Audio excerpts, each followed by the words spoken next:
etganlarga faqat. Xo'p. Bu yoqqa qaytamiz. Tiniq ko'rindimi hammada?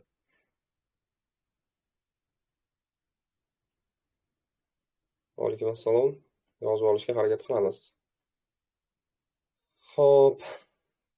Slayd tiniq ko'rindi deb o'ylayman. Xudo xohlasa boshlaymiz.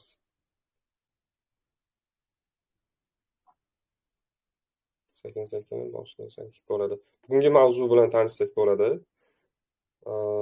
Xo'p, sekin boshlaymiz bo'lmasam. Assalomu alaykum barchaga, xayrli kech.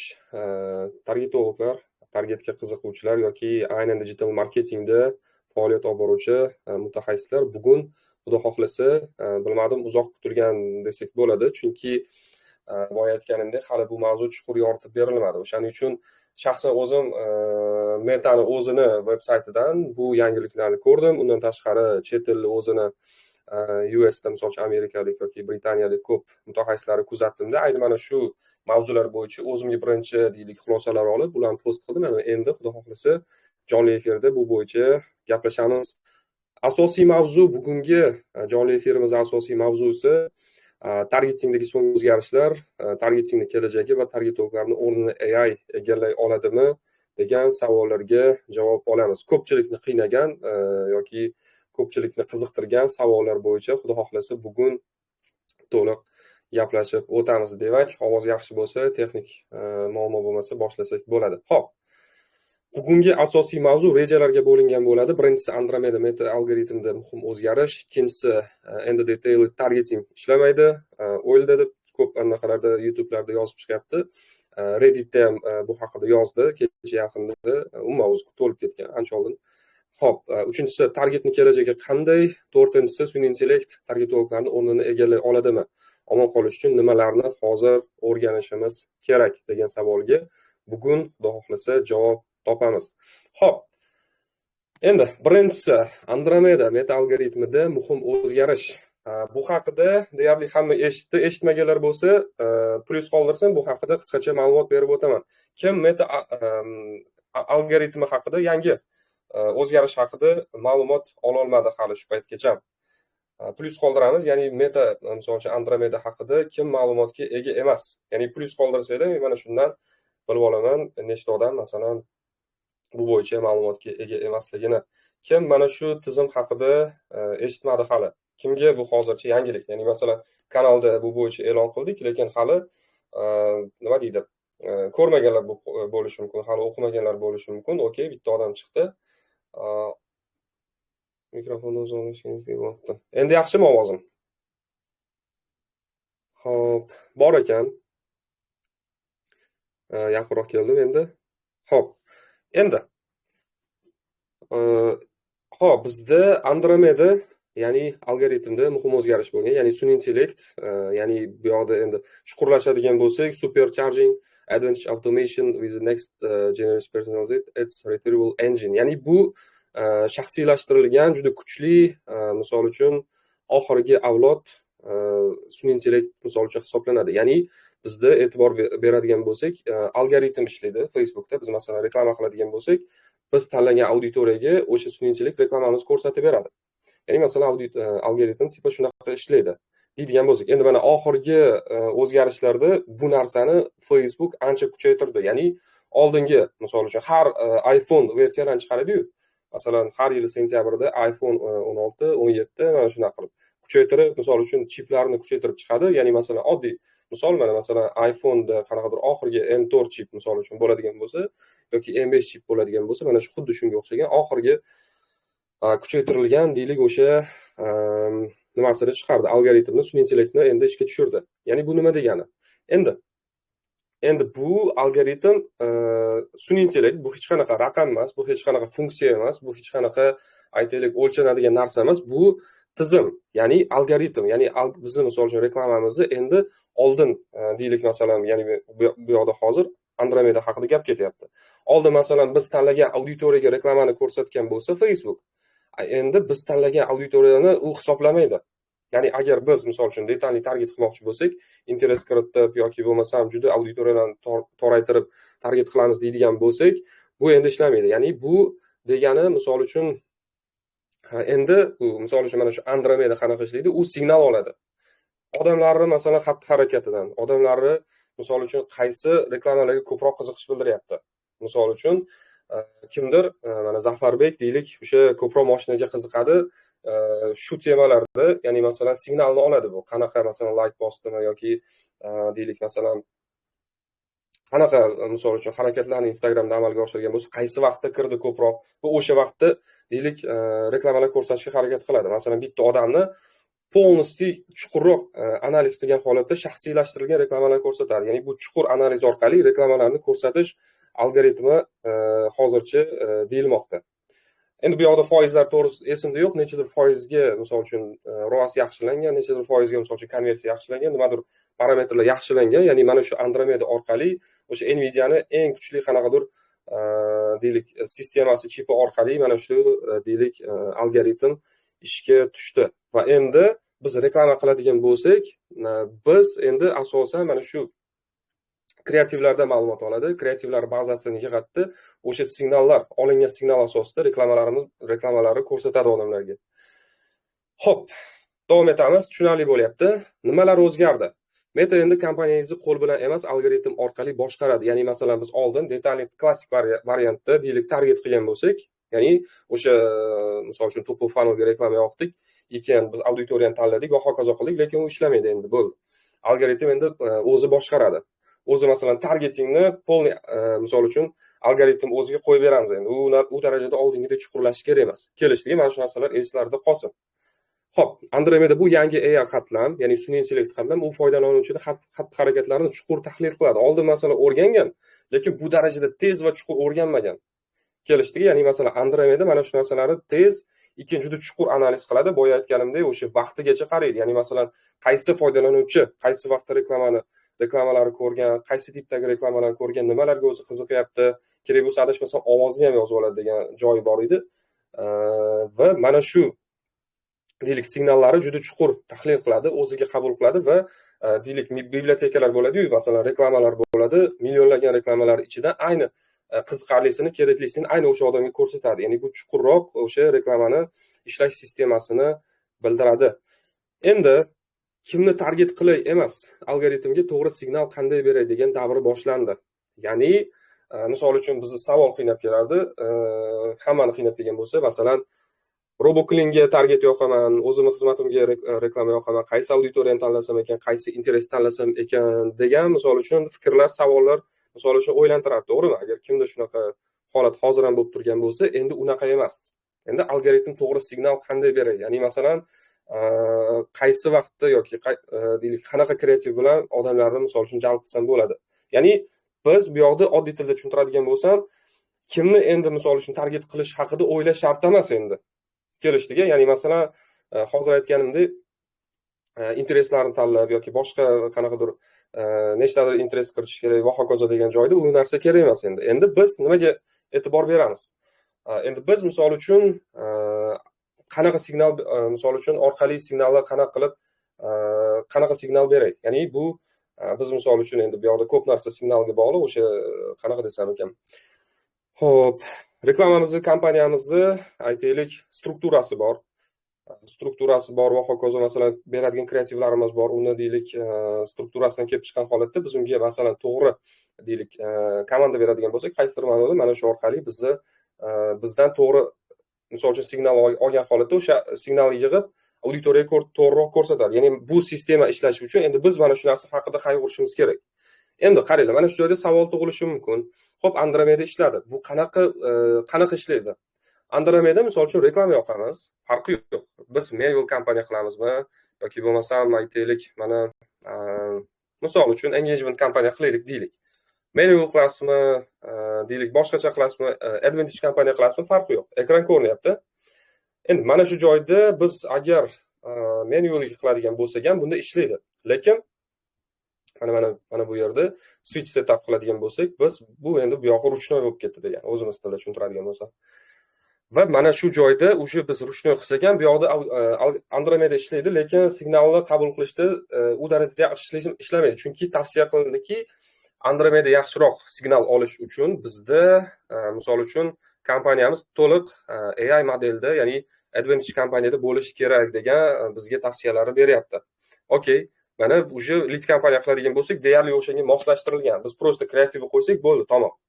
E'tibor beradigan bo'lsanglar, yana savolga ham javob topib ketamiz. Ya'ni targetologlarning o'rnini deylik sun'iy intellekt egallaydimi? Endi bu mavzuga xos qaytamiz, lekin mana shu joyda ham shuni savolga javob topib ketsa bo'ladi. Endi Andromeda mana shu holatda ishlaydi. Ya'ni masalan hozir bitta deylik biznes auditoriya bizga kerak. Misol uchun top of funnelda mana bu yerda CBO qolish kerak degan tavsiyani berdi. Endi buni ABO qilib ham deylik test qilib ko'rsak bo'ladi. Xo'p. Ko'rinmayapti. Ovoz yo'qoldi. Ko'rinyaptimi? Tak. Iloji bo'lsa yozib yuboraylik. Shu yoqqa ko'rinyaptimi yoki yo'qmi degan savolga javob. Adashmasam ko'rinyapti, to'g'rimi? Boshqalarga ko'rinyaptimi ekran? Ovozda yoki vizualda muammo yo'qmi?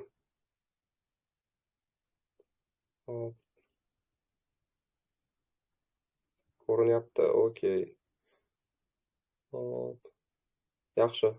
Okey, bo'ldi. Davom etamiz, qaranglar. Okey, zo'r. Ovoz antenadan bo'lishi mumkin. Bu xiraligi, ovozligi o'shaning uchun e'tibor beringlar, chunki menda Wi-Fi to'liq yaxshilab turibdi. O'shanga bu tomoni bor. Tak. Okey. Endi zo'r. Okey, bo'ldi. Mana shu internetni tekshirib ko'ramiz. Agar kimda texnik muammo bo'lib turgan bo'lsa, mana shu joyni tekshirib ko'ramiz. Xo'p, endi mana CBO kompaniya qilish kerak deb tavsiya berildi. CBO qilingandan keyin endi bu yoqda masalan, mana masalan lead kompaniya qiladigan bo'lsak, veb-saytni o'zi bo'lsin. Veb-sayt instant form. Okey. Sal xirami. Iloji bo'lsa internetda bitta tekshirib olinglar. Internetdan muammo bo'lishi mumkin, iloji bo'lsa. Va уже bu yog'i advantage aytaylik. Hozir 1 minut, bo'lmasam boshqatdan qilaman. Stop qilamizda. Endi-chi, xira bo'lganlar bitta ko'rib olsin. Okey, internet yaxshi bo'lsa okey, bo'ldi. Lekin bizda boshqa muammo yo'q. Qaranglar. Endi bizda faqat yoshini chegaralasak bo'ladi va keyin deylik geolokatsiyani hal qilsak bo'ladi. Va qolgan joyiga уже hech narsaga teginish shart emas. Masalan, bu yoqda include, exclude degan joyda retarget qiladigan bo'lsak, auditoriyani kiritamiz, lekin boshqa joyga qiziqishlar kiritmaymiz. Lekin bu yoqda exclusion auditoriyalar bor, istisno auditoriyalar bor va deylik masalan agar exclusion auditoriya bo'ladigan bo'lsa, ularni kiritib qo'ysak bo'ldi, tamom. Bo'ldi, boshqa hech narsa kerak emas. Mana bu yerda placementlarda shuni o'zi qolgani yaxshi. Advantage on, bu yoqda ham advantage on bo'ldi. Mana shu joyda уже sizni reklamangizni Andromeda sistemasi, Andromedani o'zi masalan sistema bo'yicha ko'rsatadi degani. Уже mana shu kompaniyani agar biz ishga tushiradigan bo'lsak, bizda уже bu ishlaydi degan. Kelishdik-a? Xo'p. Endi bilib oldik buni. Bu bo'yicha aytaylik, okey. Bir xillarda xira, bir xillarda xira emas, okey.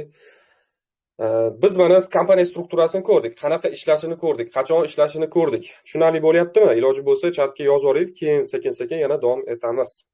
Xo'p. Tushunarli bo'lyaptimi mavzu?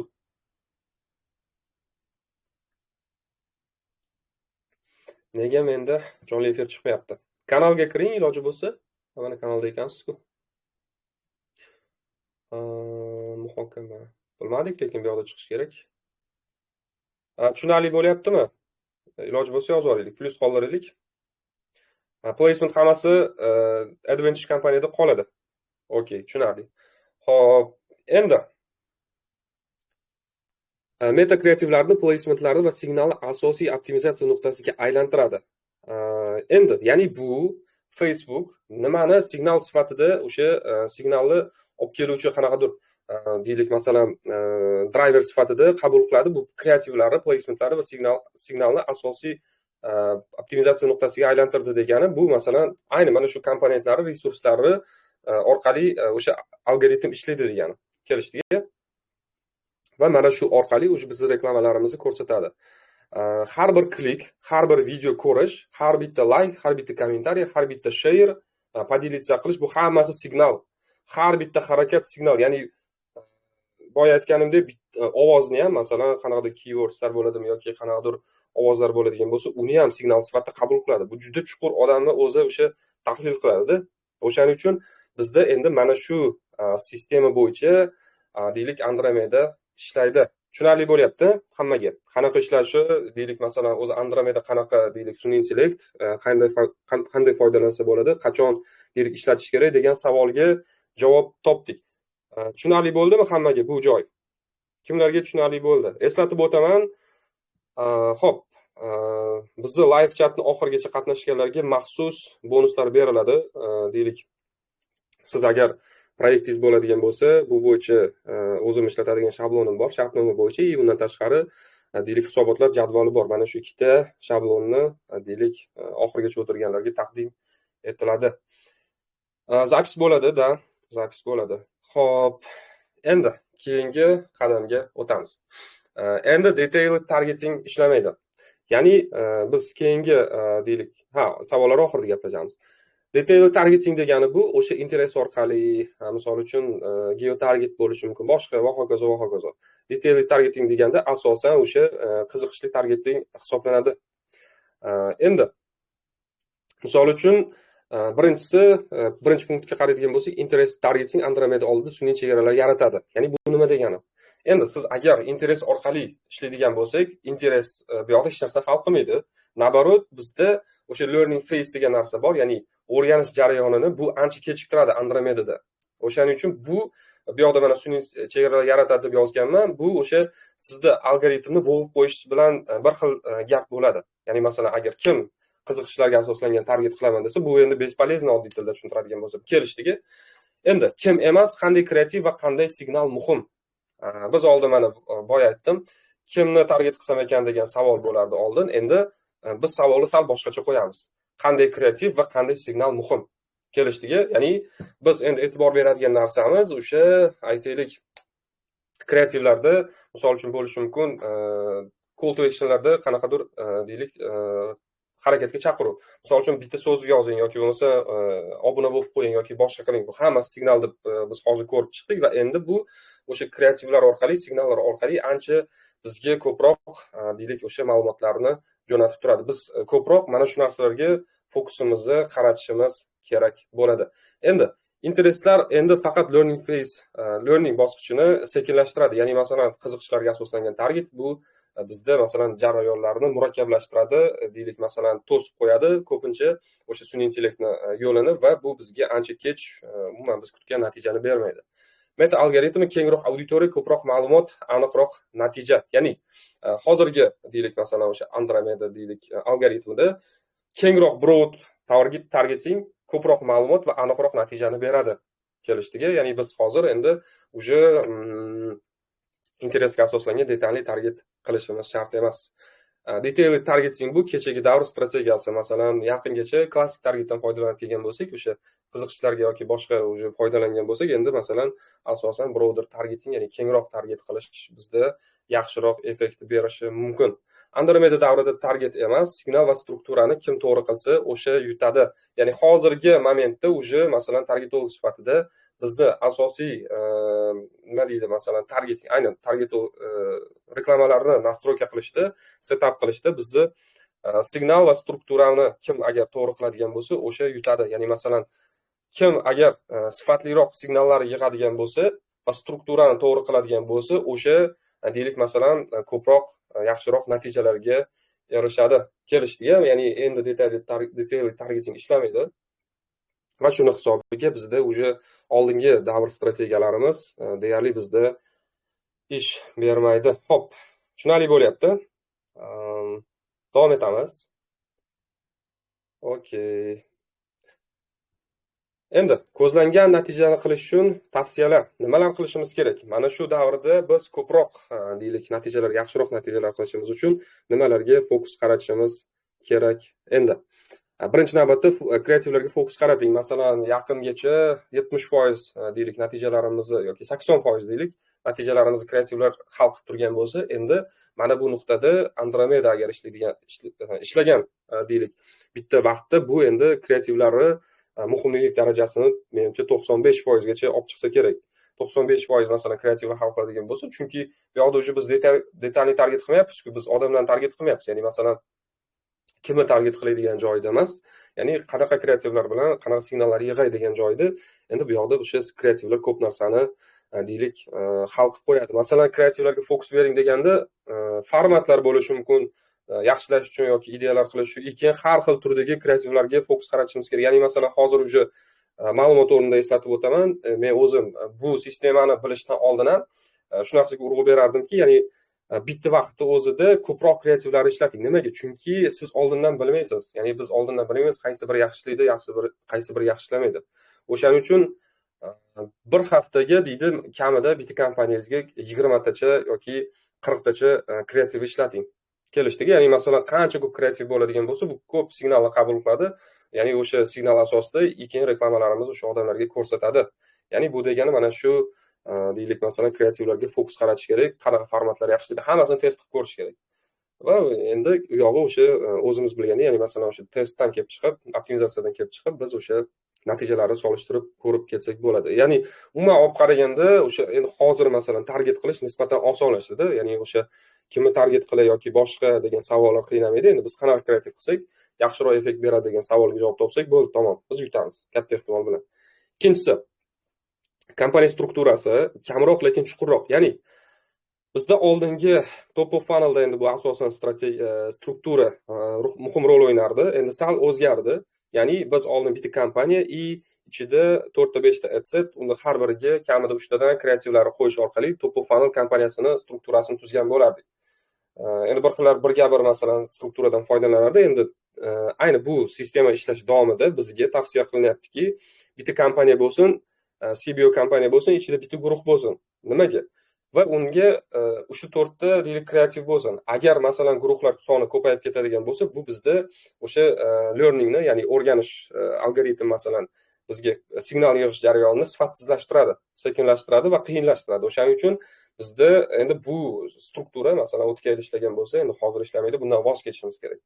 Kelishdiga, endi targetda bo'lib yurganlar buni bemalol tushunadi, muammosi yo'q.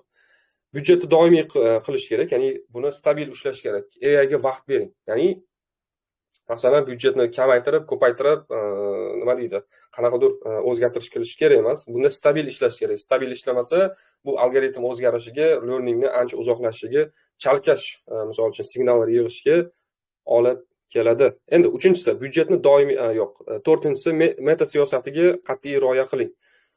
Xo'p, endi misol uchun bu yoqda endi baribir sun'iy intellekt juda chuqurlashdi. Shuni hisobiga nima deydi? Xo'p, qanaqa desam ekan? Meta siyosatga rioya qilmasak, o'sha tez blok bo'lamiz va hokazo muammolar bo'ladi. O'shaning uchun siyosatga rioya qilish kerak. 5-inchisi AI to'liq ishlashi uchun, signal yig'ishi uchun imkon va vaqt bering. Ya'ni bizga ko'proq signal kerak, sifatliroq signal kerak va bu uchun shoshilmasdan o'sha aytaylik signal yig'ishga vaqt berishimiz kerak. Kamida 5-7 kun orasida. Kelishdiga. Endi keyingi mavzuga o'tamiz. Targetni kelajagi qanday? Targetni kelajagi qanday degan savolga, bu savolga ko'pchilik aytaylik qiziqish bildirib savol yozadi.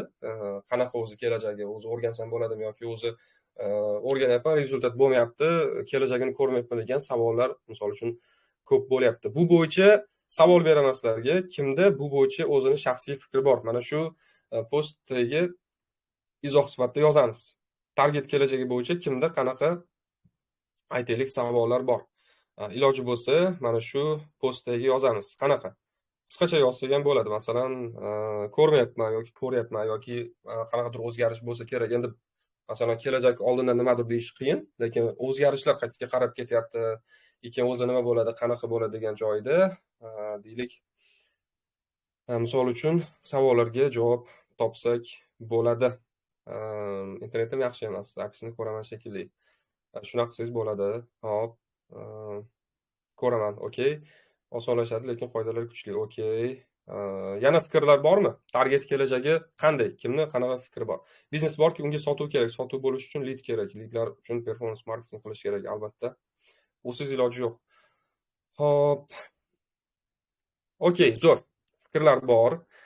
hamma o'zini fikrini aytyapti va agar yana bo'lsa, misol uchun yozsanglar bo'ladi. Endi target kelajakka qanday degan joyda faktlar bilan misol uchun keltirib o'tadigan bo'lsam, yiliga yirik xalqaro brendlar aynan metada reklama qilish uchun milliardlab dollar sarflayapti.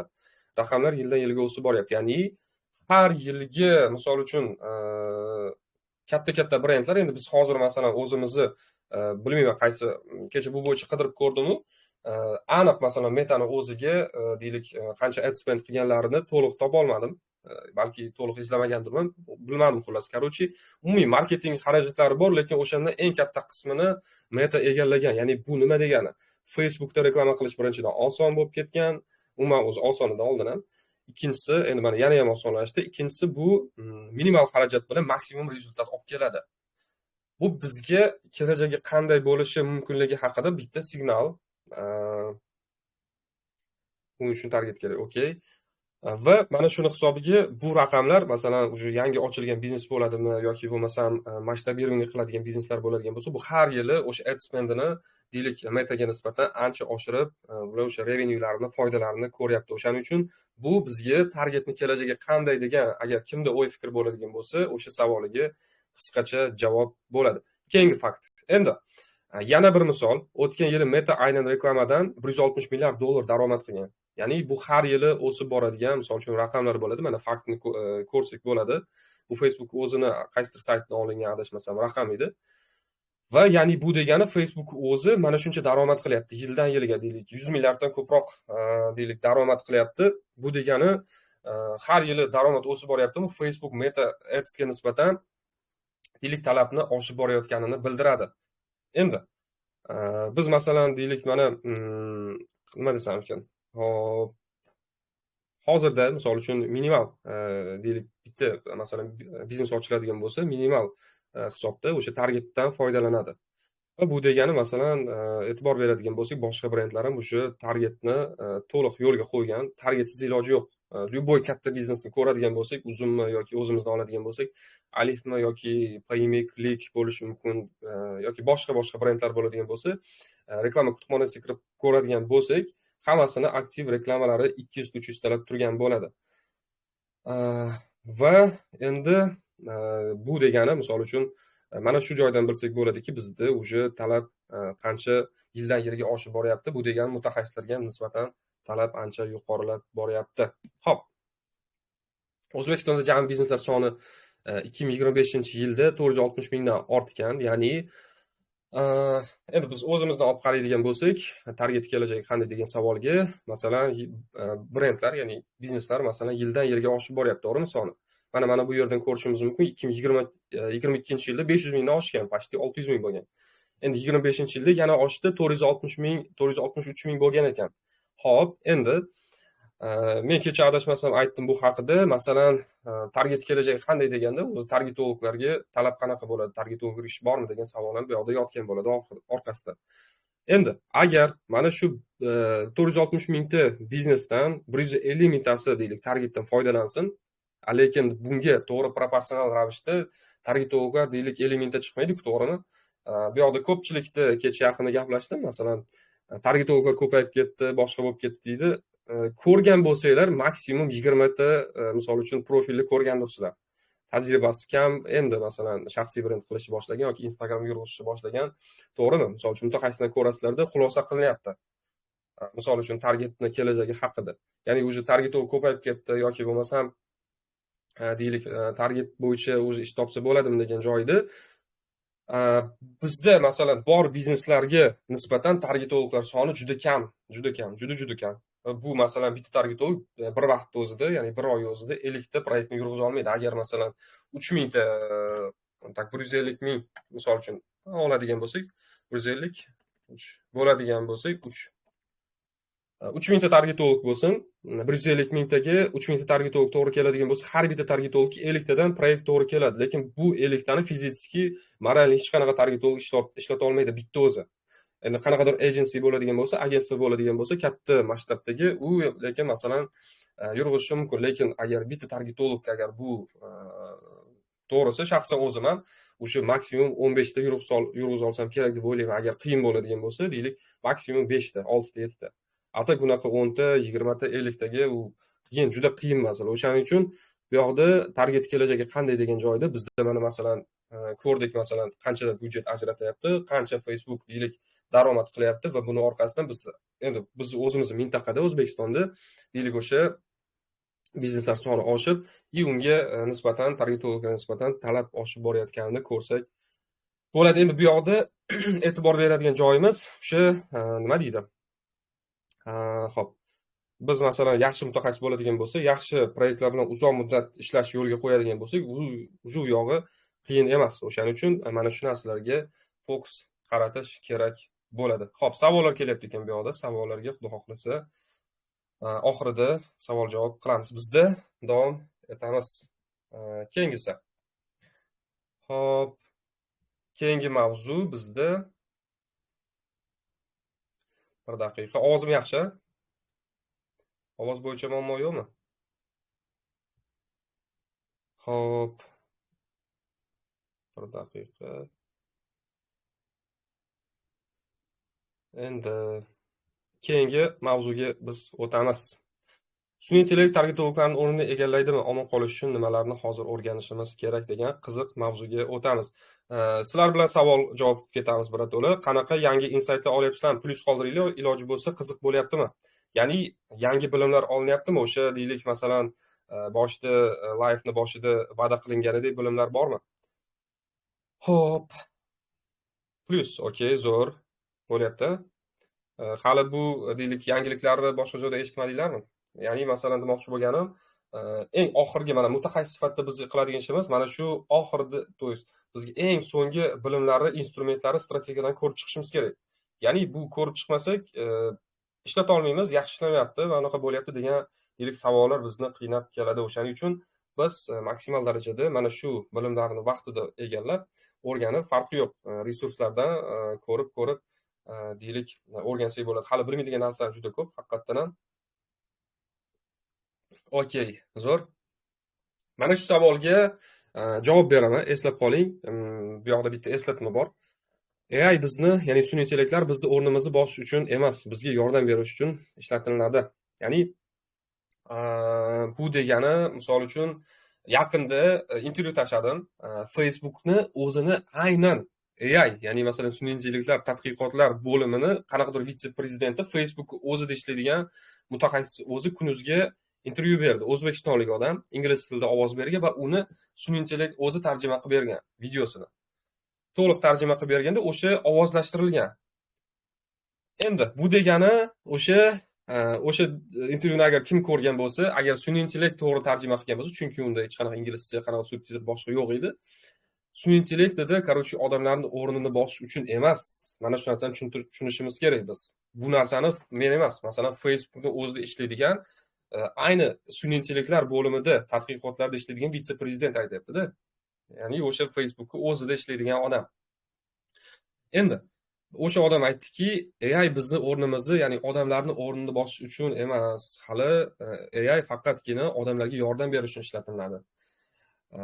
Va mana shundan xulosa qilsak bo'ladiki, sun'iy intellekt o'rnini egallamaydi. Просто takki bizga ishimizni misol uchun yaxshilash uchun, ya'ni yengillashtirish uchun bizga masalan yordam beradi. O'shaning uchun biz bu joyda savolga javob bizni o'rnimizni egallay olmaydi. Umuman odamlarning o'rnini egallay olmaydi.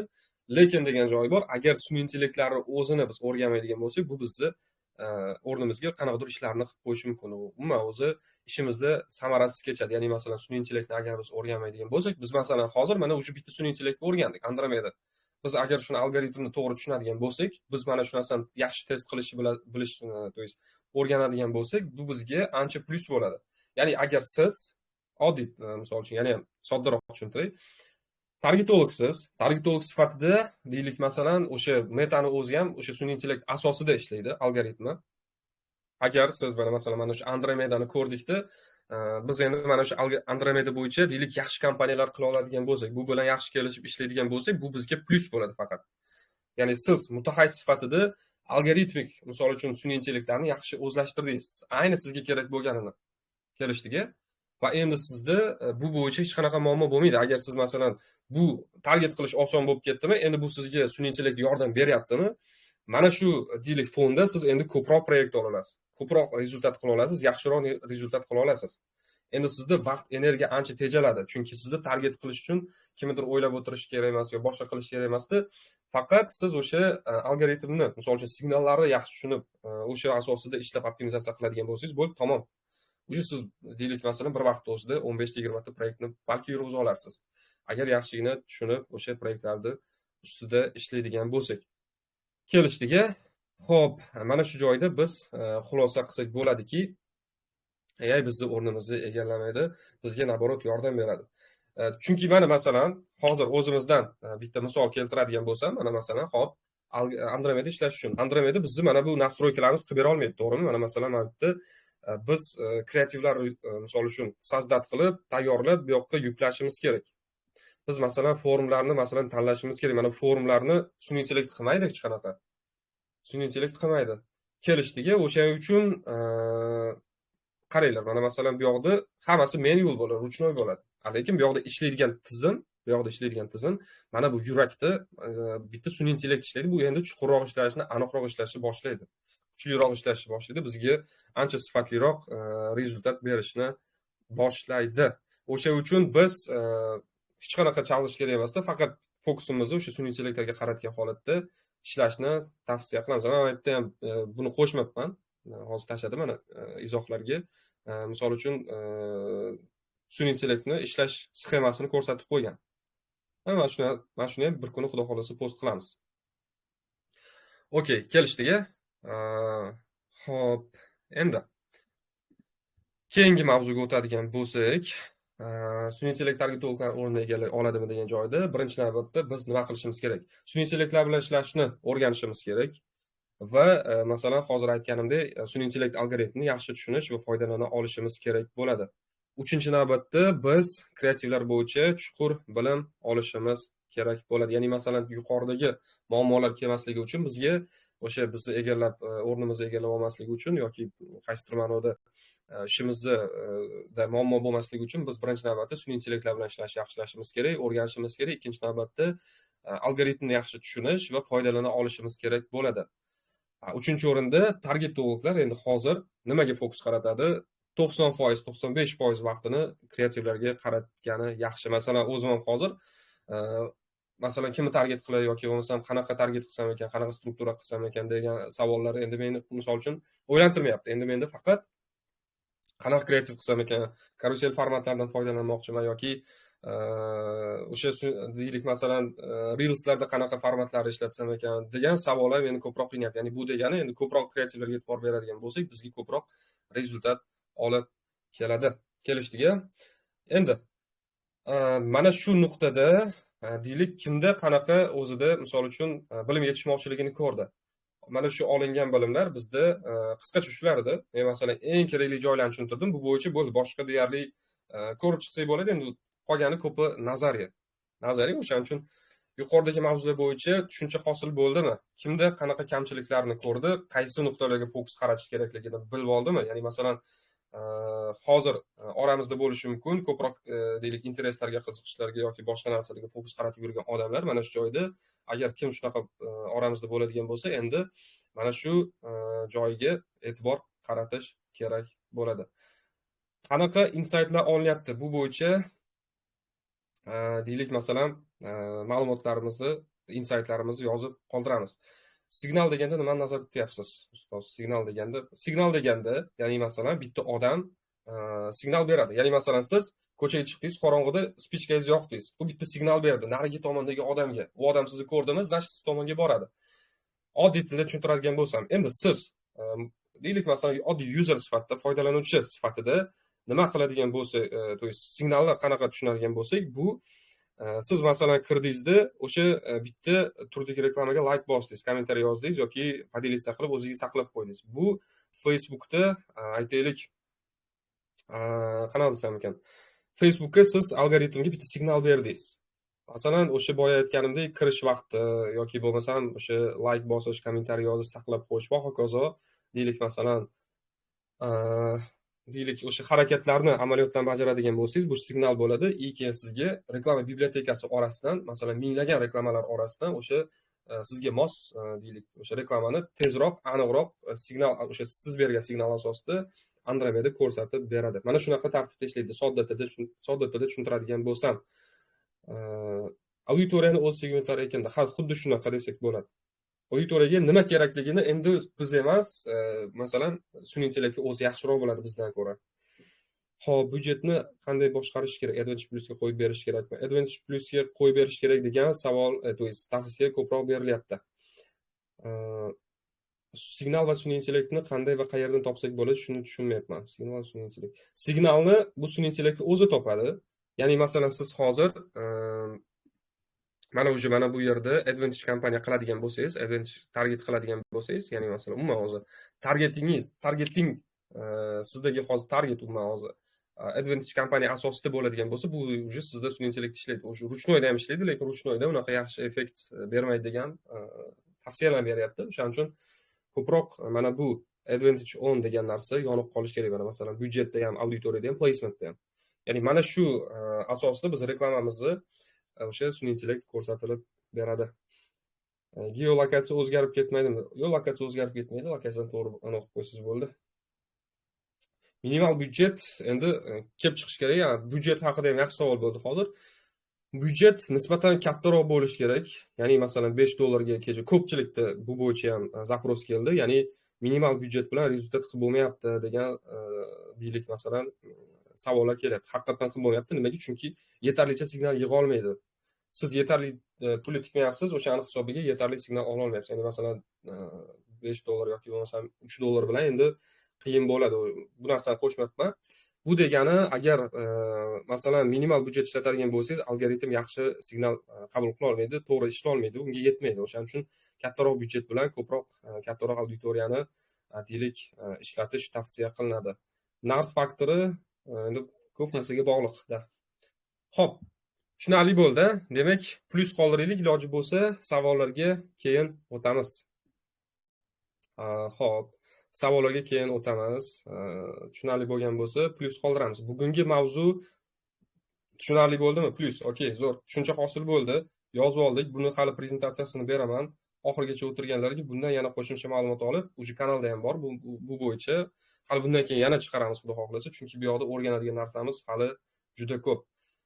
Xo'p, davom etamiz. Bizda yangi qabul ochilgan targeting misol uchun kursimizni, onlayn kursimiz bor. Kimga xabari bo'lsa yoki bo'lmasa, yoki qo'shilmoqchi bo'lganlar bo'lsa, xudo xohlasa oktyabr oyi uchun qabulga mana endi start berishni boshladik. Shu paytgacha hali deyarli qabul qilmadik. Sentyabrdan keyin ancha kechikdi va bu qabulimiz ancha boshqacharoq formatda bo'ladi.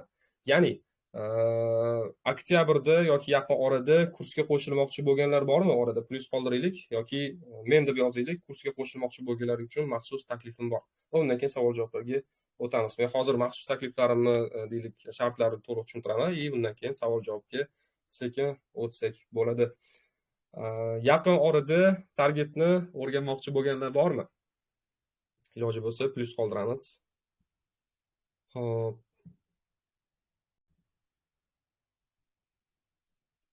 Okey. Savollar ko'p. Kim yaqin orada targetni o'rganmoqchi yoki target bo'yicha yana kursda o'qimoqchi bo'lib reja qilib yurganlar bormi orada? Tak, okey. Tushunarli. Endi bizda asosiy taklif ya'ni mana shu 45 kunda targetingni eng talab yuqori yo'nalishlarini o'rganib, daromadingizni 5 barobar oshiring degan taklif beraman. Ya'ni polniy masalan metodni mana shunga moslashtirilgan. Ya'ni hozir agar siz deylik masalan hozir targetni o'rganadigan bo'lsangiz, sizga eng kerakli mavzular mana shu kursda bor va o'sha bu yog'i daromadingizga ham bevosita ta'sir qiladi. Endi asosiy taklifimiz shu. Bonus taklifim bu yoqda ko'p narsani o'zgartiradigan joyi kursni tugatganlar, ya'ni masalan bu qabulga qo'shilganlar, bundan keyingi o'sha potoklarga qo'shiladiganlarga maxsus deylik imkoniyat bo'ladi va bir haftalik kurs tugatganimizdan keyin bir haftalik men bilan birga amaliyot qilish imkoniyati paydo bo'ladi. Ya'ni bu nima degani? Agar kim oktyabr oyi, ya'ni mana shu potokka qo'shiladigan bo'lsa, onlayn offlayn formatda, gibrid formatda bir haftalik o'sha amaliyot praktika bo'ladi. Ya'ni masalan kurs tugatdik, baribir savollar bo'ladi. Savollar misol uchun kimlardadir proyekt bo'ladi, kimlardadir bo'lmaydi. Qaysidir kamchiliklar bo'ladigan bo'lsa, endi buni praktiski hal qilamiz. Kursni o'rgandik, tugatdik. Tugatganingizdan keyin o'sha potok bilan masalan 10 ta 15 ta bo'ladimi, farqi yo'q. Bir haftalik shaxsan o'zim birga amaliyot qildiraman. Masalan, universitet tugatamiz yoki bo'lmasam yarim yilligi tugagandan keyin praktika bo'ladi-ku, o'qiganlarimizda o'sha amaliyotga qo'llaymiz, to'g'rimi? Va mana shu nuqtada sizlarda masalan prosta takka masalan Telegramda kurator bo'lmaydi, shaxsan o'zim mana shu narsani tipa yo'lga qo'yguncha xudo xohlasa ko'rsatib o'taman. Ya'ni bu degani agar kim masalan mana shu imkoniyatni ketma-ketlikdan foydalanadigan bo'lsa, endi natijaga chiqish tezroq bo'ladi. O'sha savollarga masalan yaxshiroq, tezroq javob oladi va muammolarsiz o'sha rezultatlarga chiqish osonlashib ketadi. Yaxshi taklif beryapsiz, xudo xohlasa kim qo'shilsa ancha baraka topadi. Xo'p. Kurs kimlar uchun degan joyda onlayn daromad olishga qiziquvchilar, biznes egalari, marketing mutaxassislari keyingi darajaga chiqishni maqsad qilgan targetologlar uchun to'g'ri keladi. Kurs umumiy metodi hozir bo'yicha ham to'xtalamiz. Nima deydi? Universal masalan ishlangan, masalan 0 dan kirsangiz ham yoki ma'lum darajada kirsangiz ham, tajriba bilan kirsangiz ham yoki boshqa deylik nisha orqali qo'shib targetni kuchaytiraman desangiz ham sizga to'g'ri keladi. Biznes egasi bo'lsangiz ham sizga to'g'ri keladi, chunki bu bo'yicha bizda zo'r keyslar bor, cho'tki keyslar bo'lgan va ayni mana shu 4 ta segmentga bu kurs to'g'ri keladi. Endi targetologlardagi eng top muammolar: mijoz topolmaydi, xizmatini qimmat sotishda. Agar kimda mana shu muammolar bo'ladigan bo'lsa, strategiya tuzish, raqamlar bilan ishlash, KPI bajara olmasligi, xizmatga to'g'ri narx qo'yish, mijoz bilan kelishuvda, mijoz bilan uzoq muddat ishlamaslikda yoki kommunikatsiya qilishda muammolar bo'lsa, mana shu savollarga to'liq javob oladi. Xo'p, kursdan qanday natija olasiz? Kuchli pozitsiyaga ega, barqaror daromadga ega bo'lgan mutaxassisga aylanasiz. Agar masalan hozir stabillik yo'qolgan bo'lsa, samootsenka tushib ketgan bo'lsa, agar kimda muammo bo'lib turgan bo'lsa, deylik masalan mijoz topish bo'yicha mutaxassisga aylanasiz. Xizmatingizni 500 dan 1000 dollargacha sotish deylik darajasiga chiqasiz. Bu bo'yicha yaqinda bizda bitta keys bo'ldi, yana bitta. Strategiya tuzish, analiz qilish, kuchli takliflar tuzishni o'rganasiz. Mijoz bilan to'g'ri aloqa qilish, uzoq muddat ishlash, kelishuv qilish usullarini, eng ishlaydigan instrumentlarni o'rganasiz. Agar uzoq deylik ancha vaqtdan beri bizni kuzatadigan deylik obunachilar bo'lsa, mutaxassislar bo'ladigan bo'lsa, bizni masalan natijalarimizni ko'rgansizlar. Va sizlarni ham endi boyagi metod bo'yicha, hozirgi praktik metod bo'yicha xudo xohlasa mana shu rezultatga olib chiqishga ko'zimiz yetadi, xudo xohlasa qo'shilsanglar. Xo'p, kurs qanday metod bo'yicha tuzilgan degan savolga javob berib o'tib ketaman. Eng birinchisi, hozirda ko'p bizneslar bilan yoki mutaxassislar bilan masalan ko'rishaman, nima bilim yetishmayapti va nima deylik masalan bizneslarga KPI'lari, zadachalarni bajarib berish kerak, qaysi talablar asosida. Masalan, strategiya, kreativlik, lidlar sifati yoki bo'lmasa voronkalar bo'yicha deylik, keyin masalan optimizatsiya bo'yicha, hisobotlar bo'yicha eng kerakli masalan nima talablar qo'yilgan bo'lsa, ayni bizning bozorda mana shu deylik talablar asosida bu metod tuzilgan. Targetologlarda uchrayotgan top muammolar, ayni muammolar masalan strategiyada yoki bo'lmasa kreativlarga ideya topishda, kreativlarni o'zi tuzishda, misol uchun analiz qilishda, optimizatsiya qilishda, boya aytganimdek muammolar uchrab turgan bo'lsa, mana shu muammolar asosida qilingan real loyihalarimda qo'llaydigan samarali strategiyalarni, tajribalarimni mana shu deylik kursda to'liq o'rgatganman. Xo'p, kurs formati qanday va qanday imkoniyatlar bo'ladi? Yozib olingan darslar, doimiy qo'llab-quvvatlash, savol-javoblar bo'ladi doimiy, o'zaro networking, real keyslar tahlili. Mana shu formatlarda bo'ladi darsimiz. Kursimiz formati onlayn. Agar kim onlayn formatiga qiziqadigan bo'lsa, to есть onlayn o'qiyman desa, bu kurs ayni to'g'ri keladi. 1 yil dostуп beriladi, sredniy va buni hozir ko'rib chiqamiz. Xo'p, natijalarimiz kursda o'qigan 70-80% o'quvchilar daromadga chiqqan. Mana ko'rishimiz mumkin. Natijalar ancha yaxshi. Masalan, 0 dan 1300 dollarga chiqqan 1 yil ichida bitta o'quvchimiz. Keyin mana 2 oyda 400 dollardan 2 barobar masalan deylik chekini yaxshilagan 700 dollarga oshirgan. Husniddin aka, keyin mana Mahfuza masalan 1000 dollardan ko'proq daromadga chiqqan qisqa vaqtda. Bu bizning keyslarimiz. Bugun bitta keysimiz bor edi.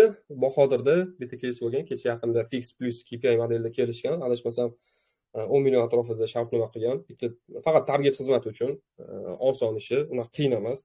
10 million atrofida bo'lgan. Endi hali to'lovni olmaganligi uchun bu yoqqa qo'shmadim. Lekin o'sha ishlashi aniq bo'lib, kelishuvlar hammasi qilingan. Chunki men bilan maslahatlashdi. O'shaning uchun yana bitta eng oxirgi keyslarimizdan o'sha keysimiz bor edi. Savol: kimda daromad qilish bo'yicha, umuman target bo'yicha muammolar bo'lyapti? Mana shu nuqtada iloji bo'lsa savolga javob beramiz. Plyus qoldiring, mana shu joydan bilib olaman.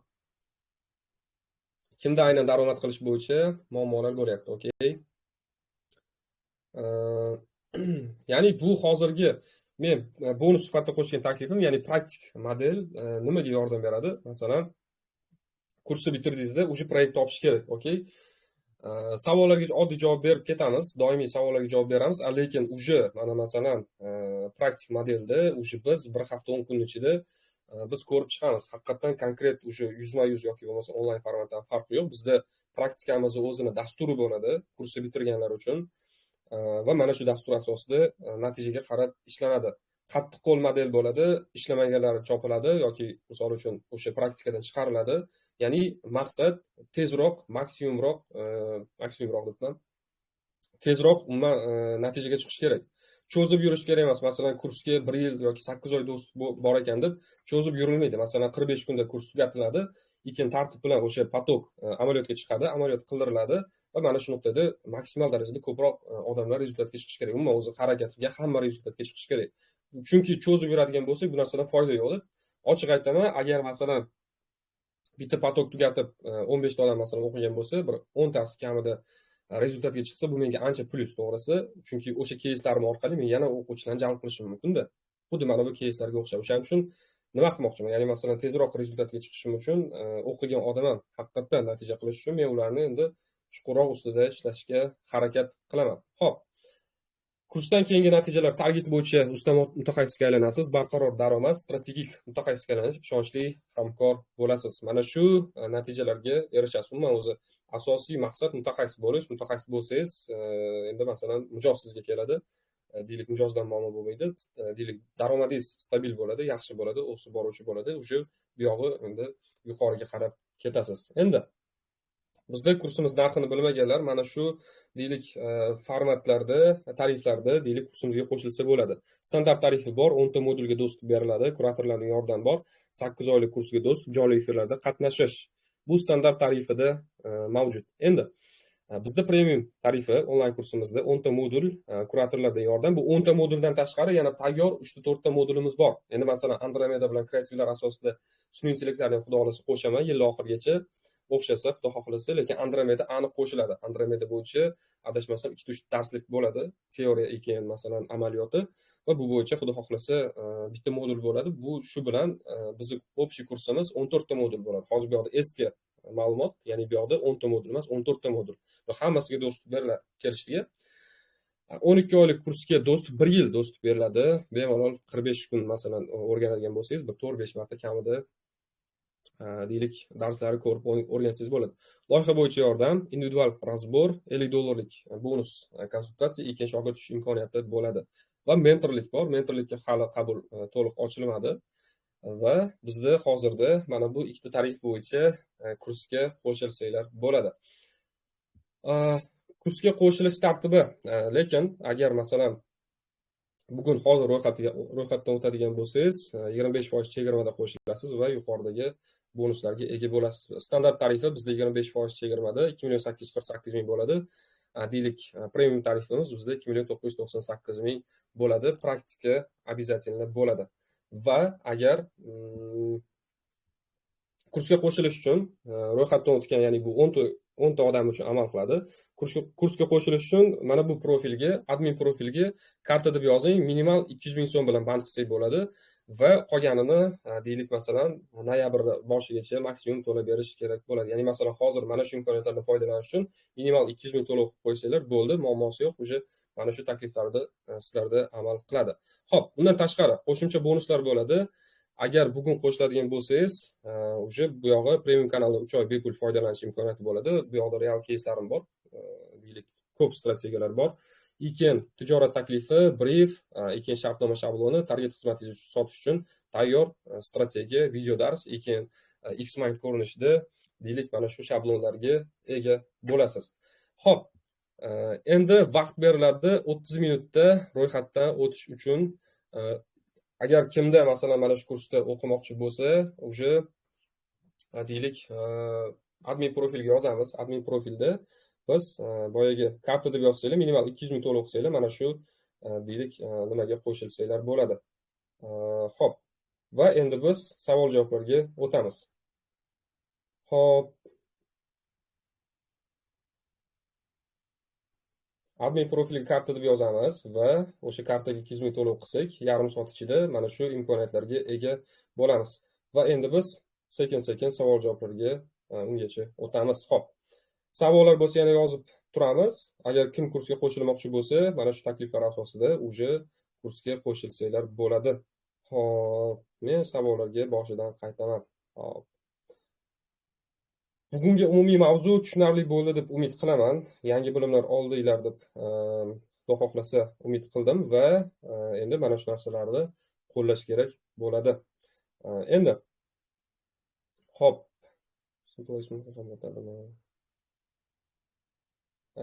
Andromeda bo'yicha shunda endi intereslar belgilamaymizmi? Yo'q, endi intereslar ishlamaydi. Endi detalli target o'ldi. Hisob. Qo'pol qilib aytganda. Endi detalli targeting ishlamaydi. Detalli target bizda endi ishlamaydi. Xo'p, keyingi savol. Okey, tak.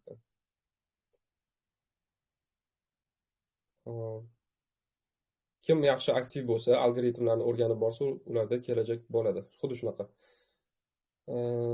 Kelajakda strategik fikrlaydigan, kontent tahlil qila oladigan va biznes maqsadini tushunadigan targ'ibotchilar juda kerak bo'ladi. Xuddi shunaqa. Cho'qida signal bu nima va undan qanday to'g'ri foydalanish mumkin? Shuni ayta olasizmi?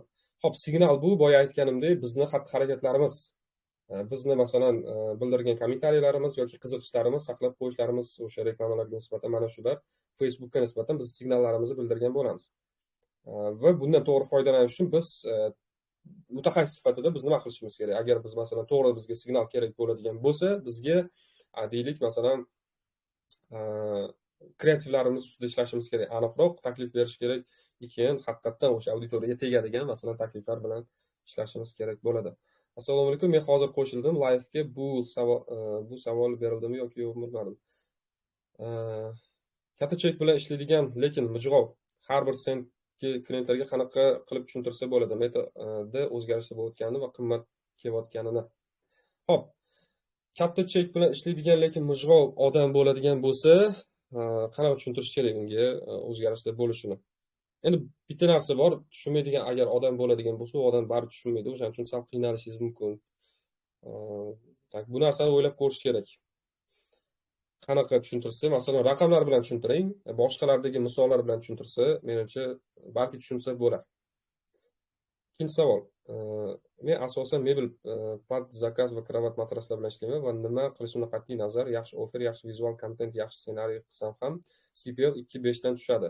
$1 bo'lsa bayram, shunga taxminan qanaqa yechim qilsa bo'ladi? Mana Andromeda bo'yicha ishlab ko'ring, ko'proq kreativlarni test qilib ko'ring, ko'proq kreativlar ishlasa, o'shanda bilib olasiz, o'sha CPL ni tushirsangiz bo'ladi. Kelishdigi.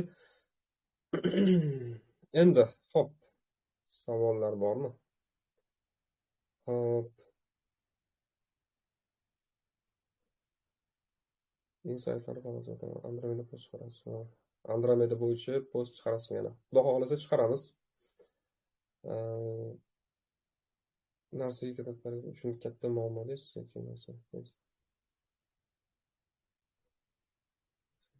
qaraladi.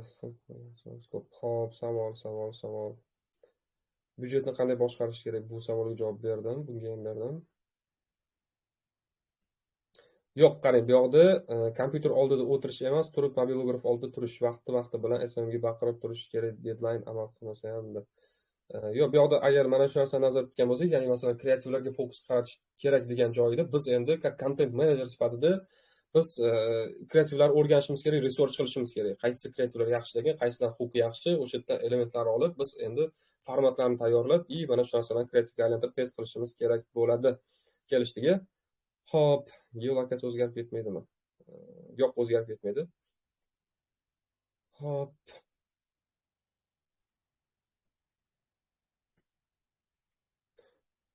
Savol. Ads Manager'dan hozir bugun reklama yoqilsa ham Andromeda уже ishlayaptimi yoki qayerda yoqish kerak bo'ladi? Imkon bo'lsa ko'rsatib bersangiz. Boya ko'rsatib ketdim, ya'ni уже reklama yoqilsa Andromeda ishlayapti. Deyarli ko'pchilikda ishlayapti, chunki bu adashmasam yilni boshida chiqqan, 2025-yili boshida chiqqan. kelishligi. Уже masalan target yoqsangiz, Advantage kompaniya qiladigan bo'lsangiz, уже ishlaydi, yaxshiroq ishlaydi Advantage'da. Xo'p, kurs paytida tavakkal reklama yoqqanlar yutadi va xato qilsangiz ustoz yordami bo'ladi, osonlashadi xato. To'ppa-to'g'ri. Savolga javob berdim. Oldin shu 4 ta kreativ bilan 3-4 xil auditoriya uchun reklama yoqardik. Endi aniq bir auditoriya yo'q bo'lsa, nima qilsak bo'ladi? Faqat yoshlarni o'zgartirib yoqamizmi? Endi qarang, masalan, bitta segmentga siz har xil kreativlar ko'rsatib ko'rasiz. Ya'ni o'shanda sizda masalan, deylik, kreativlar bazasi bo'ladi. Ya'ni mana shu bazani ichini qaysi biri yaxshi desa, o'shani olib ko'rsatadi siz auditoriyangizga. Kurs narxini e'tiboring, eshitolmay qoldim. Bo'ldanmi kurs? Kurs narxi 3 ta tarifda mavjud. Bizda chegirma tugashiga 24 minut qoldi. Kursimiz mana bu narxda. O'zi aslida agar masalan bugun qo'shiladigan bo'lsangiz, mana shu yarim soat ichida to'lov qiladigan bo'lsangiz, bizda 25% chegirma bo'ladi va boyagi imkoniyatlarga ega bo'lasiz. Xo'p. Endi kurs narximiz mana shu deylik narxlarda mavjud bizda. Hop, bizda hozir ikkita ekran bo'larmikan? Hop.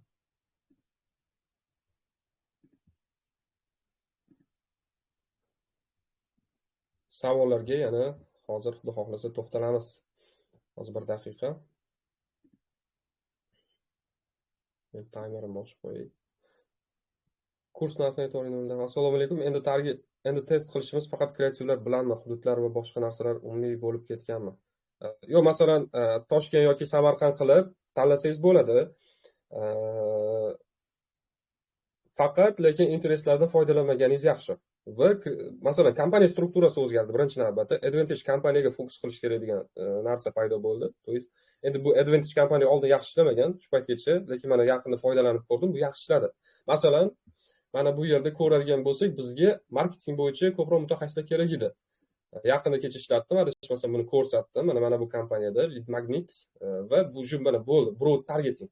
O'zbekiston bo'yicha broad targeting qilindi. Mana boshida sizlarga aytgan narsam, mana CBO qildim, $10 belgiladim, misol uchun. Keyin broad targeting qilindi. Va undan keyin mana faqat Instagram o'zi qoldi. Mana bu narsalarni tanlasak bo'ladi. Messenger emas, Instagram misol uchun. Keyin bu yoq mana yonib qoldi.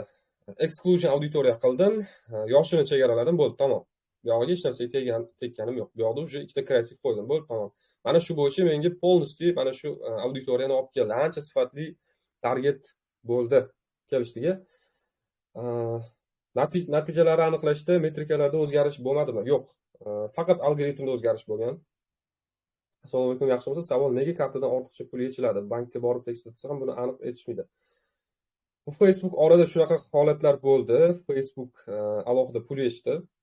Sababini aytmadi, lekin agar buni yaxshilab gaplashadigan bo'lsangiz, pulni qaytarib berish imkoniyati bor.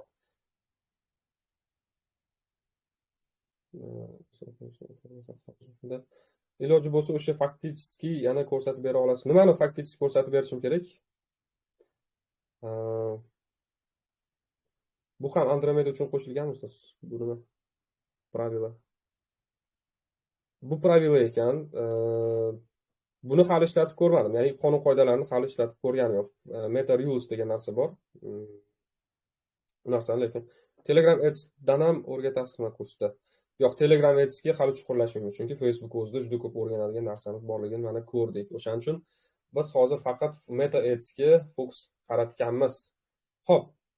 Savollar bormi? Savollarni yozamiz. Bizda kursimiz deylik maxsus chegirmalar tugashiga, maxsus imkoniyat tugashiga 20 minut qoldi va iloji bo'lsa karta deb yozib qoldiramiz kursga qo'shilmoqchi bo'lganlar va уже maxsus chegirmada qo'shilsanglar bo'ladi.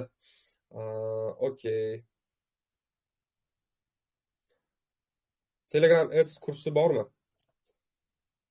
Shu haqida ham keyinchalik xudo xolasa ma'lumot beramiz. Telegram Ads kursi bormi? Bizda yo'q, boshqa joyda bo'lishi kerak. Tak, 1 minut. Men hozir mikrofonni ochib beraman. Hop. Tak. Kimda nima savol bor? Mikrofonni ochib beraman agar. Savol bo'ladigan bo'lsa, javob berardim. Kimdir boya mikrofon ochib bering debdi. Shu bo'yicha deylik, kimda aytaylik savol bor. Savol bormi? Mikrofonni ochib berardim. Bir oylik target xizmat narxini qanchadan baholash mumkin boshlanishiga proyektingiz u darajada qiyin bo'lmaydi. Sizga unaqa ko'p qiyin deylik proyekt kelmaydi. Shuni hisobiga fixed, ya'ni oklad summa taklif qilgan yaxshi. Minimal $200 boshlansin deylik, masalan. Endi $200 ko'rmaydigan bo'lsa, ko'rish kerak vaziyatga qarab. Kelishdiga. Savol. Yana kimda nima savollar bor? Hop. Kimda nima savol bor? Hop.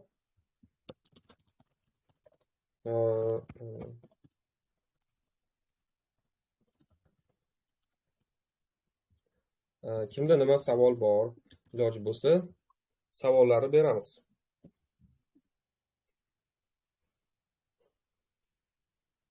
Lead uchunmi bu narx? Bir oyga $50 yoqaman. Bu juda past narx ekanda. Endi qarang, mana masalan, byudjet nimadan kelib chiqadi? Byudjet nimadan kelib chiqadi? Siz nima xohlaysiz? Kecha bitta holat bo'ldiki, ko'proq axbat bo'lishini xohlayman deb bitta targetolog yozgan, Instagramda yozgan.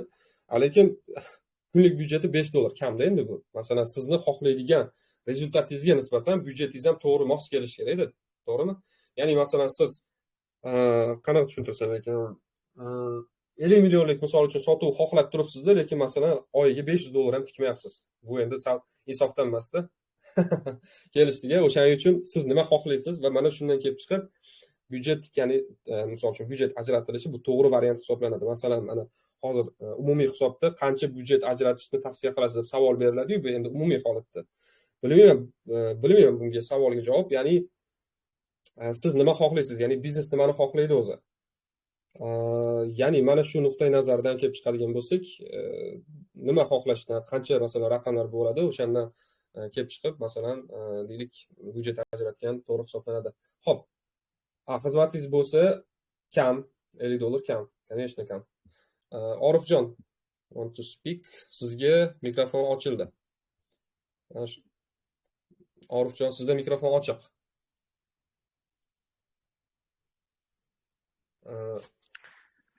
Assalomu alaykum. O'zim eshitilyaptimi? Ovozingiz zo'r. Savolim bor edi. Men yangi boshladim targetingni, ish esimni.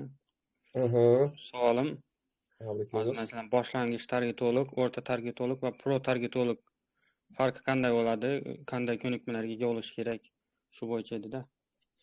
Boshlang'ich, o'rtacha, yuqori targetologlar orasida tajribasi orasidagi farq to'g'rimi?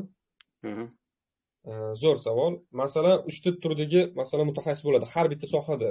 Boshlang'ich, o'rta, keyin yuqori tajribali, masalan, inglizcha aytadigan bo'lsak, junior, middle, senior. Okay, bularda qanaqa farq bo'lishi kerak? Birinchi navbatda boshlang'ich targetologlarda fundamental bilimi kuchli bo'lishi kerak. Ya'ni siz nimani bilishingiz kerak? Masalan, mana shu deylik, masalan, strategiya tuzishni, strategiya umumiy o'zi qanaqa ishlashini bilishingiz kerak, qanaqa tuzishni bilishingiz kerak. Aynan target nuqtai nazaridan, keyin kompaniya strukturasini yaxshi tushunishingiz kerak. Xo'p, kreativlarga ideya qila olishingiz kerak bo'ladi. Yana nimalar bor misol uchun? Xo'p, aytaylik, retargeting bor, auditoriyalarni to'g'ri tushunishingiz kerak bo'ladi. Asosan shular. Endi keyingi misol uchun qatlamda middle o'tganingizdan keyin shu yog'iga advanced darajadagi misol uchun endi unga nisbatan, juniorga nisbatan misol uchun bilimlar bor endi. Ya'ni masalan bo'lishi mumkin yoqda endi analitikalarga ko'proq e'tibor berish kerak, optimizatsiyaga, test qilishga, shu yog'i misol uchun retargeting degan joylar bor, remarketing bor, saytlar bilan ishlash bor. O'zi texnik tomonlama buni junior ham biladi endi, lutchi. Masalan, asosan saytlar bilan middle darajadagi targetolog ko'proq ishlaydi. Eventlar nastroykasini boshqa. Endi juniorlar, to есть seniorlarda, yuqori tajribaga ega bo'lgan targetologlarda birinchi navbatda katta yirik byudjetlarni boshqarishni bilish kerak. Muzokarani yaxshi o'rganish kerak. Chunki shu yog'iga yirik deylik proyektlar keladi, unda dovdirab qolish kerak emas-da. Xo'p, qimmat sotish bilish kerak. Target nuqtai nazaridan o'sha advanced darajadagi, masalan, UTM-metr, Google Analytics bor, saytlar bilan ishlash bor to'liq. Masalan, purchase eventlar bo'ladi, masalan, eventlar o'rnatish, agar mana shu joylarda strategiyalarda ko'proq endi bu yoqda chuqurlash kerak. O'sha baronkalar qilish bo'yicha ko'proq variantlar bo'lishi kerak. Trafiklar bo'yicha ishlash bo'yicha, hozirgi talablar bo'yicha mana shu bilimlarni deylik egallagan bo'lishi kerak. Savolingizga javob topdingiz-a? Ha, yana bitta savolim. Shularni qancha vaqtda o'tsa bo'ladi masalan? Boshlang'ichda o'rtaga, o'rtadan yuqori darajaga vaqt nimasi bormi? 6 Yo qanday oyda proyektlar aha, bilan ishlash kerakmi? tak, proyekt bilan ishlash kerak, конечно, amaliyot bo'ladi. Amaliyot bo'ladi va siz 6 oyda e, masalan 6 oydan 1 yilgacha o'sha middlega chiqsangiz bo'ladi. Ya'ni masalan, ну, deylik 1 yil olaylik. 1 yilda o'rta darajaga chiqasiz. 1 yildan 1 yildan 2 yil, 2,5 yilgacha o'sha yuqori tajribali targetologga aylanasiz. Kelishdikmi? Hop, savollar ko'p. Olibjon, savolingizga javob topdingiz, a? Ha, rahmat. Mhm. Xo'p, kommentariyadagi savollarga ham javob beraman, xudo xohlasa, iloji bo'lsa. Shahzod aka, I love to speak. Yo'q. Mikrofoningiz ochildi. Savol. Assalomu alaykum. Ovozim Savol. eshitilyapti degan umiddaman. Aha. Man 1 yildan ko'proq tajribam bor target bo'yicha. Unchalik kichkina proyektlar bilan ishlamayman, ya'ni kiyim yoki kichkina tovarlar bilan sotish bilan. Aytmoqchi bo'lgan narsam bu, o'zi ikkita savolim bor. Bu birinchisi, hamma proyektlarimda narxlari oshib ketganda, lidlarni, o'sha kelayotgan SMSlarni narxlari oshgan. Bu narsalarni klientlarga kelajakda yoki yangi klientlarga shunaqa qilib tushuntirsam bo'ladi. Misol, men o'sha aytganimdek mebelda, keyin avtosalonlarda, keyin o'sha kravat matraslar bilan ishlayman-da. Nima desam bo'ladi? O'sha oldinlari kelgan narxlar bu o'sha 0,80, 1,5 atrofida kelardi. Hozir 2 dan tepada kelyapti-da. Sotuv shunga yarasha yaxshi-da, bundan muammo yo'q. Просто lidlarning o'zi qimmatlashgan, SMSlarning o'zi qimmatlashgan. Yangi klientlar bilan misol gaplashganda, mana shunaqa atrofda keladi deb уже почти so'z berib qo'yaversa bo'ladimi, yo'qmi, o'shani bilmoqchi edim. Chunki oldin boshqa targetologlardan eshitganda, ular уже garantiya berib qo'yardi. Sizga mana bunaqa lidlar olib kelib beraman, mana bunaqa narxlarda lidlar olib kelib beraman. Klientlar o'zi shunga ishonib, mendan ham даже talab qilishni boshlaydi-da, tipa $1 olib kelib berasizmi, $50, 50 sentdan olib kelib berasizmi deb. Men unaqa narsa qo'limdan kelmaydi-da. Unda o'zimni tajribamdan kelib chiqib aytadigan bo'lsam. Zo'r. Zo'r, qarang. Tajribamdan o'tgan yaqin 1 yil ichida ko'rdim. Mana degan O'zbekistondagi targetologlarni ham, endi men ism familiyasini aytmayman, hammasini taniyman-ku. Shunaqa misol uchun garantiya berib kelgan, hammasini kabinetini ko'rganman. Ya'ni o'sha proyektga borganimda ko'pini misol uchun ko'rganman va o'xshata olmagan ko'pchiligi, o'sha bergan va'dasini bajara olmagan. Eng O'zbekistondagi ko'zga ko'rgan targetologlar. Bitta emas, ikkita emas, 3 tadan ko'pini ko'rganman, xullas короче. Va shuni hisobiga nima demoqchiman? Birinchi navbatda garantiya berish kerak emas. Agar garantiya so'ragan paytda siz nima yo'l tutishingiz kerak? Masalan, bitta proyektga bordingizda, testli periodda bo'ldi, ishlab ko'ramiz deysiz. Oldin hech narsa aytilmaydi, menda shaxsan shunaqa. Va ishlab ko'rganingizdan keyin test qilib ko'rasiz. 1 hafta, maksimum 1 hafta o'sha testoviyni oxiri общий analiz qilgan holatda sizda qanaqa raqamlar bo'ldi? O'sha bo'yicha stabil olib ketishga harakat qilsangiz, o'sha misol uchun raqamlarga kafolat bersangiz bo'ladi. Misol uchun bitta o'sha mebel keldi sizga, ishlab ko'rdingiz 1 hafta, $2000 ad spend bo'ldi va CPL, misol uchun agar CPL eng muhim ko'rsatkich bo'ladigan bo'lsa, sizda CPL 50 sentdan tushdi, sizda o'rtacha. Undan oldin masalan 30 sentdan tushgan. Endi siz mana shu 50 sent atrofida arzonroq qilsangiz ham bo'ladi, harakat qilsangiz bo'ladi. Sredniy 50 sent atrofida olib kelaman deganingiz yaxshi variant hisoblanadi. 50-40 sent atrofida kelishdiki. Ha, tushundim sizni. Kattadan rahmat. Ikkinchi savolim, bu aynan sizni o'zingiz portfoliyongizni, kanalingizda ko'rgan edim. E-commerce bilan ishlagansizda, aynan internet magazinlar bilan. Bunaqa proyektlarni qayerdan topsa bo'ladi? O'zim shunaqa joyda ishlashni xohlayman, ya'ni realniy targetolog bo'lib ishlashni, tipa saytlar orqali o'sha UTM metkalarni qo'yib, piksel integratsiya shunaqa narsalar bilan katta proyekt-ku baribir. Qilinadigan ishda, o'ta miyani ishlatib. Конечно. Oxirgi ishlaganim, misol uchun sayt orqali sotuv bo'ladigan, misol uchun proyektda ishlagan Pitaka degan proyekt bor, brend bor O'zbekistonda, chexol sotuvchi, premium class. O'shanda ishlaganman. Oxiri o'sha orqali O'zbekistonda turib, masalan, endi O'zbekiston auditoriyasi uchun sayt orqali sotishga harakat qilib ko'rganmiz. U bo'yicha o'rtacha keys bo'lgan, atak umumiy hisobda lead generatsiya qilib, masalan, yaxshi rezultat qilganmiz. Unaqa proyektdan qayerdan topsa bo'ladi? Masalan, unaqa proyektlar hozir ko'payib ketgan, bundan keyin ham ko'payadi. Agar siz imенно o'sha nishaga bormoqchi bo'lsangiz, birinchi navbatda nima qilgan bo'lardim? Birinchi analiz qilardim, ko'rardim reklamalar qanaqa yurg'izilgan. Agar o'sha bo'yicha ideallar taklif bo'ladigan bo'lsa, birinchi qiziqish kerak. Nima mahsulotlari bor, qancha misol uchun mijoz olyapti ekan, buni endi bilmadim. Menejerlardan so'raysiz. Leadlar sifati qanaqa, umumiy sotuv hajmi qanaqa. Agar sizda yaxshi yechimlar bo'ladigan bo'lsa, siz masalan ular muammosini bilsangiz, ularga prezentatsiya qilib, ular bilan ko'rishib, qanaqadir taklif qilsangiz bo'ladi. Bu bitta usuli. Endi reklamalarda qanaqadir qilaman desangiz, endi kreativlarda filtr qilish kerak. Menimcha birinchi variant menimcha yaxshiroq ishlaydi. Chunki tochkasiga urasiz agar shu metoddan foydalanadigan bo'lsangiz, bu outreach sistemasidan kelishligi. Ha, tushundim sizni. Rahmat katta. Savol qolmadi? Yo'q. Xo'p. Berdax Beniyazov. Mikrofoningiz ochiq. Eshitamiz. Xo'p. Eshitamiz sizni. Yo'qdagi savollarga keyin javob berib ketaman. Yo'qdagi savollar qolib ketmaydi. Xudo xohlasa javob beramiz. Assalomu alaykum, yaxshimisiz? Alaykum assalom, yaxshi rahmat, o'zingiz yaxshimisiz? Yaxshi rahmat, yaxshimisiz? Aha. Birinchi savolim, o'zim ismim Berdax, Qoraqalpog'iston Respublikasidanman, Nukus shahridan. Hozirda marketing agentsiyasi rahbariman. Zo'r. Endi savolim quyidagicha, boya aytdingiz-ku, marketplace'lar bilan. Asosan hozir o'zimda bitta proyekt tushyapti-da, uzun marketda savdo qilish bo'yicha. Uzun marketdagi nimani ulab keta olamanmi? Nimani? Masalan, magazin egalari borda, uzun marketda savdo qiladigan. Shularga target xizmatini ko'rsatish bo'yicha bitta taklif kelib tushganda.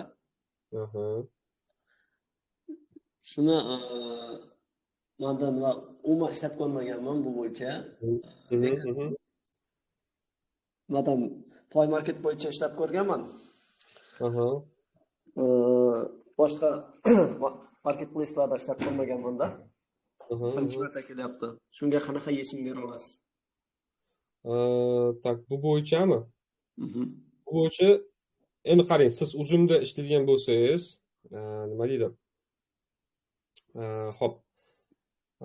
Tak. Siz uzumdan qanaqadir data ola olmaysiz. Ya'ni bu degani, uzum sizga hech qanaqa deylik assetlarga misol uchun bermaydi, yo'l bermaydi, to'yis. Ya'ni bu uzumni o'zini konfidensiallik ma'lumotlari siz faqat trafik kampaniya qilish orqali uzumga o'sha maxsus specific page'ga odam olib kirsangiz bo'ladi. Tushundingiz-a? Aha, tushundim. Shu orqali sotuv bo'ladi. Endi sizda datalari bo'lmaydi, minusi shuda. Minusi shu. Ma'lumotlar bazasi bo'lmaydi. Endi bu yoqda qanaqa misol uchun sredniy sotuvlar rezultati bilsa bo'ladi degan sizda savol bo'lishi. Sherik borda, o'zimda yaxshi biladigan shu seller bo'lib ishlaydigan bola borda, menga birgalikda boshlaylik degan edi, magazinlar ko'p. Unikalniy linkni qayerdan chiqarishni bilmayapti-da, menga unikalniy link kerak bo'ladi-ku, masalan, pejga o'tib ketish uchun. Masalan, magaziniga aytaylik, kiyim magazinga o'tib ketish uchun lending bo'lishi kerak. Shu lending pejga kirib ketadigan link, unikalniy linkni chiqara olmayapti-da. Nega chiqara olmaydi? Oson-ku. Unga desam, men o'zimni ichki nimasini, sistemasini bilmayman-da, o'zim kiray desam, unga olib ber desam, u qayerdan olishni bilmayapti. URL degan joy bor-ku, Google'da masalan kiratib, kirganingizdan keyin masalan o'sha yerda deylik masalan URL o'zi bor, URL ga yozadigan joyingiz, poisk qilinadigan joy, o'sha yerda linkini olib qo'yasiz. Trafik kompaniyaga shunaqa qilinadi. Tushundingiz-a? Zo'r. Undan keyin ikkinchi savolim borda. Ikkita savol bermoqchiman. Bo'ldi. Narx masalasi bo'yicha, men endi faqat Nukus bilan Qoraqalpog'iston bilan cheklanib qolmay, butun O'zbekiston bo'yicha onlayn target xizmatini olish maqsad qilib qo'yganman, lekin ikkita uchta proyekt ishlaganman Toshkentda. Ya'ni faqat target uchun boshqa mahsulotlarni faqat target uchun $400 belgilasam narx. Bu to'g'ri keladimi yoki qimmatmi? $400 nima ishlar bajarasiz u yoqda? Tak, ssenariy yozib berishga yordam beraman. Onlayn ishlash. Avval men $400 uchta proyekt olib ishlab ko'rganman-da. Ssenariy yozib beraman, analiz qilib beraman. Nima qilib, linklar narxini belgilayman. Zo'r. Yaxshi. CPL hammasini. Zo'r, yaxshi narx. Agar shu taklifni o'tkaza olsangiz, sotib olsangiz yaxshi narx, конечно. $400. Ha, normal. Agar ya'ni yaxshiroq o'tkazaman desangiz, endi o'zingiz mahoratingizga bog'liq, lekin atak $400 bu hozirgi momentda masalan 5 millionga atrofida yaqin bo'ladi. Yomon emas, yaxshi. Target o'ziga. Zo'r. Hayot akada o'qigandim. Hayot Sharafning shogirdiman. Zo'r. Xursandmiz. Xudo ishlaringiz omad. Savollar bormi? Yo'q, boshqa yo'q. Rahmat. Salomat bo'ling, ishlar omad. Oldim javob. Xursandmiz. Qoraqalpog'istondan ham ko'p deylik mutaxassislar bor. Hozir ancha rivojlanyapti u taraflarda ham. Xursandman, to'g'risi. Ko'p tanishlar bor. Masalan, Qoraqalpog'istonga borsam, juda ko'p odam chiqadi. Tanishlar. Xo'p, endi savol. Bu yoqda kimlarda savol bor ekan? Andromeda CTR pastligi qachon xulosa qilsak bo'ladi? Auditoriya topganda CTR oshishi mumkinmi? Lekin katta byudjetda yoqqanda CTR past bo'lsa ham kutish ham ikkilantiradi odamni. Qarang, mana masalan reklama yoqdingiz. Bu narsani ko'pchilik bilmaydi. Ya'ni masalan bilmaydi emas, sabrsizlik qiladi-da. Boshida shaxsan o'zim ham shunaqa bo'lgan. Reklama yoqiladi, rezultat bo'lmasa, bir kunga bormasdan o'chirib qo'yish. Endi nima bo'ladi? Masalan, reklama yondi. Reklamani masalan analiz qildingiz, deylik masalan kreativlarni tayyorladingiz, formatlarni to'g'riladingiz. Masalan deylik o'sha byudjetlarni belgilab, reklamani setup qilib, schedule qilib, launch qilganingizdan keyin, ishlatganingizdan keyin bo'ldi. Endi masalan bu yoqda nima bo'ladi? Facebook o'rganadi. Signallarni to'plashni boshlaydi. Sizga mos auditoriya qayerda bor? Siz bu narsani hal qilmaysiz, endi signal hal qiladi. Sizni kreativlaringizni o'sha ayni kerak auditoriyaga o'zi ko'rsatadi. Bu jarayonga baribir vaqt kerak bo'ladi. Ya'ni learning degan narsa bor. Learning endi nisbatan deylik oldingiga nisbatan sal tezroq bo'ladi-yu, lekin kamida 3 kun teginish kerak emas. 3 kungacha xulosa qilmang. 3 kundan keyin ko'rasiz, qaysi bir kreativ yaxshi ishladi, qaysi biri ishlamadi. Endi bu yoqda auditoriya tahlil qilish shart emas, lekin faqat kreativlar bo'yicha sekin-sekin xulosalarni, dastlabki xulosalaringizni chiqarib, o'sha bo'yicha optimizatsiya qilib ishlatsangiz bo'ladi. Kelishdiki. Keyingi savol. Tak, CPS, CPM, CTR haqida oson tilda tushuntirib bering. Cost per click bu, ya'ni kliklar, ya'ni savol kelibdi. Cost per click ekan CPM, CTR nima? Cost per click bu har bitta linkni o'rtacha narxi necha pul. Ya'ni masalan reklamangiz ko'rdida linkni bosib o'tdi. O'sha narxi necha pulligini ko'rsatuvchi bu metrika hisoblanadi. CPM bu cost per mile, ya'ni bu o'rtacha 1000 ta odamga reklamangiz ko'rsatish narxi. CPM masalan hozirda biznes auditoriyada masalan ancha qimmat $5, $4 bo'lib ketgan. Endi bir xil holatlarda ba'zi bir misol uchun yo'nalishlarda bu $1 atrofida, $2 atrofida shunaqa. Xo'p, CTR bu click through rate, ya'ni reklamani ko'rganlarda necha foizi reklamani bosyapti. Masalan, reklamangiz ekranda shuni chiqdi-da, bosdi. Bu bitta CTR ni bildiradi. Masalan, bu CTR hisoblanadi. Ya'ni masalan, kamida 1% bo'lishi kerak minimal hisobda, lekin 1,5-2% bo'lsa, bu zo'r degani. Kelishdiki, ya'ni bu CTR reklamangizni bosilish ko'rsatishini foizlarda o'lchab beruvchi metrika hisoblanadi. Ya'ni bu deylik sizni taklifingiz qanaqa ishlayotganini bildiruvchi o'sha metrika. Agar 1%, 2% bo'lsa zo'r. 1% dan baland bo'lsa zo'r. Kelishdiki, xo'p, shogird olasizmi? Agar mana shu kursga qo'shilsangiz, shu shogird sifatida qo'shilgan bo'lasiz. Xo'p, bizda уже deyarli vaqtimiz esimdan chiqib ketdi, to'g'risi. Qancha qoldi?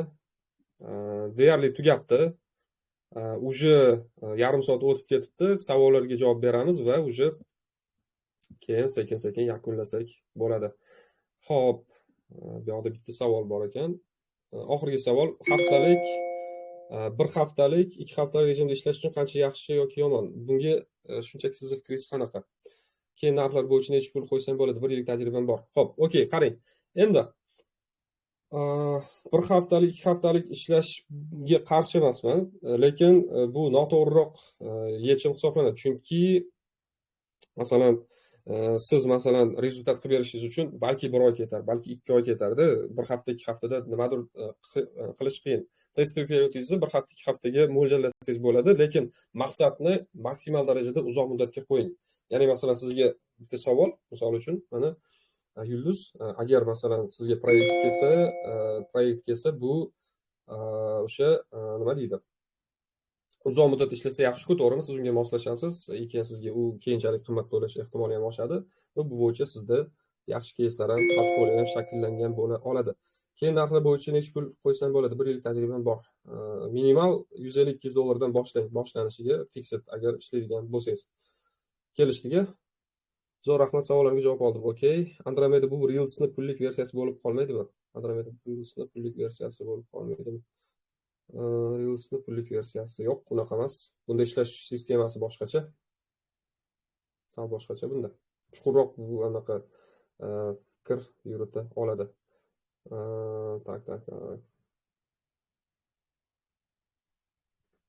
Xo'p, savol qoldimi yana?